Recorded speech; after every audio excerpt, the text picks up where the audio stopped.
इस शहर में कितने लोग मिले, इस शहर में कितने लोग मिले, सब भूल गए कुछ याद नहीं।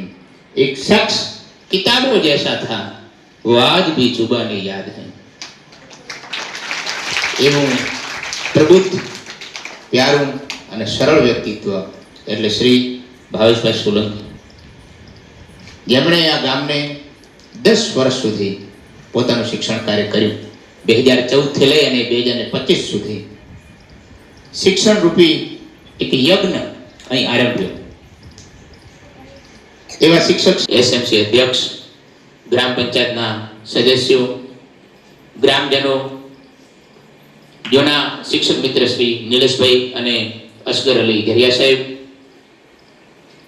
આચાર્ય શ્રી સુલેમાન લંગા સાહેબ, શિક્ષકગણ અને અમારી આનબાન શાન એવા વહાલા વિદ્યાર્થી, આપ સર્વેનું હું શાળા પરિવાર વતી શિવંતીલાલ પરમાર ભાવેશભાઈ સોલંકી સાહેબની વિદાયમાં આપ સર્વેનું હૃદયપૂર્વક સ્વાગત કરું છું।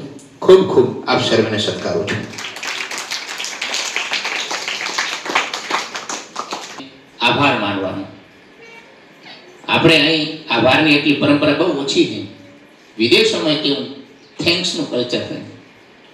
વિદેશમાં નાનકડી કોઈ મદદ કરે, છોકરો એક પેન આપે ને તો પણ તરત બીજો બોલશે થેન્ક યુ। પત્ની એના પતિને ગ્લાસ આપે પાણીનો તો પણ એ થેન્ક યુ બોલે, અને પતિ પણ જો ઘરનું પોછું કરી દે તો એનો પણ આભાર માને, થેન્ક યુ। આનાથી લાગણી વધારે મજબૂત અને પ્રગાઢ બને। આ બહુ જરૂરી। આભાર માનવો સહેલો નથી, કારણ કે એનું ઋણ ચૂકવવું પડે આપણે, પણ જ્યારે આપણે આભાર માની જઈએ છીએ, થેન્ક યુ બોલી જઈએ છીએ, ત્યારે એ આભારનો ભાર જે આપણા કભા ઉપર છે એ થોડો હળવો થઈ જાય। તો સાહેબ શ્રી જે કાર્ય કર્યા છે એ આભાર તો અમે માની જ ના શકીએ, ઋણ તો આપણે અદા કરી શકીએ એમ જ નથી, પણ એ ભારને સરળ બનાવવાનો આજનો પ્રયત્ન છે।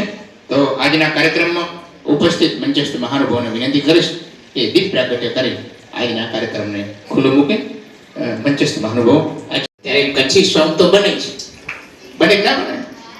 તો અને કચ્છ શું છે, કચ્છની પાણી વગરનો ભલે પ્રદેશ હોય પણ એના લોકો બહુ પાણીદાર।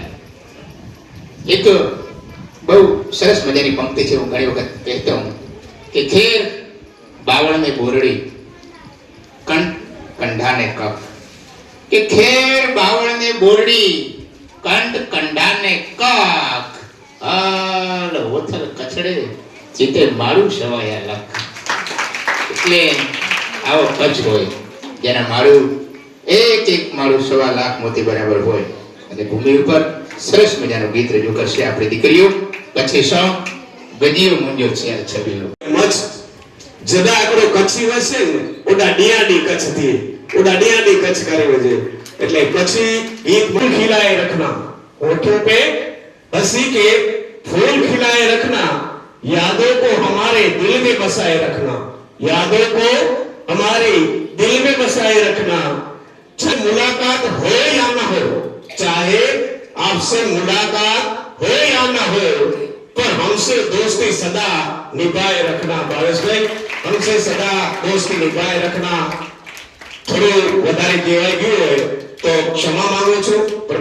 થોડી ક્ષણોમાં સાહેબને સાંભળશું।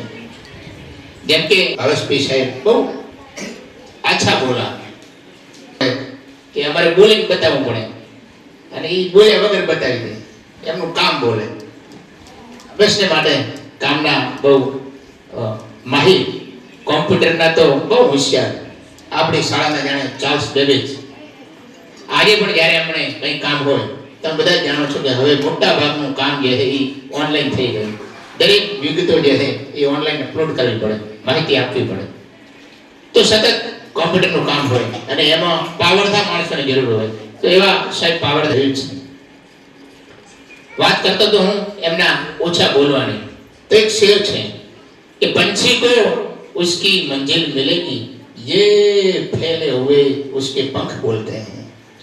कि पंछी को उसकी मंजिल मिलेगी, ये फैले हुए उसके पंख बोलते हैं, और वही लोग रहते हैं खामोश जमाने में जिनके अक्सर हुनर बोलते हैं। એટલે જમાનામાં જેનું હુનર બોલે.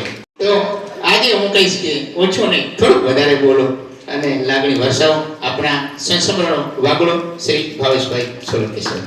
અત્રે ઉપસ્થિત શાળાના આચાર્ય સુલેમાન સાહેબ, ગામ વતી, શાળા વતી, વિદ્યાર્થીઓ વતી હું તમને એટલું જ કહીશ કે લાગણીનું ગામ તમને યાદ તો રહેશે. આ લાગણીનું ગામ તમને યાદ તો રહેશે. તમારું આજનું આ છેલ્લું મુકામ યાદ તો રહેશે. આ હસતા ચહેરાઓ કદાચ કાલે ભૂલાઈ જવાય, પણ આંખોની છેલ્લી સલામ સાહેબ યાદ તો રહેશે. અને એ યાદ એ જ આપણું જીવન છે. અને હવે હું વિદ્યાર્થીનીઓને વિનંતી કરીશ કે તેઓ ગીત રજૂ કરશે, ગુરુ વિજય ગીત. તો એ આપણે જોઈશું અને સાંભળીશું. સાહેબ ત્યાં વચ્ચે આવશે.